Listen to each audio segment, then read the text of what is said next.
What are you gonna do today? We're gonna make the egg go into the water.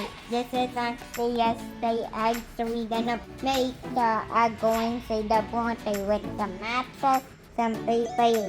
Okay, let's start. So first, we're gonna put paper inside the water. Next, we're gonna put some matches.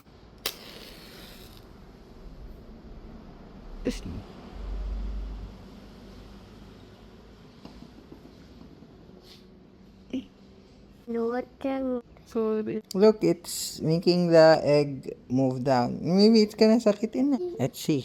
What do you think? I don't know. Let's see ha. I'll try to.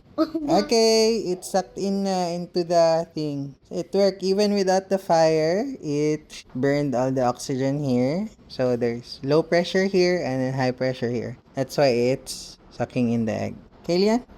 Oh, there's no more oxygen here. It got burned up by the fire.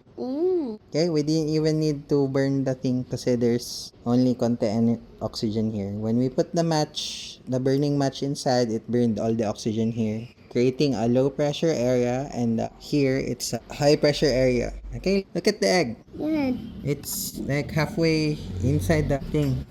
Okay, it's open. Yeah, go. You carry it, ha? Ah, see? Oh my god. See? It's in there. It's in there, Lian. Yeah. Okay. Is that a good experiment? Yeah. Okay. Good job. We wasted a unit of matches. High five. It's okay. It was an experiment. Experiments cost money.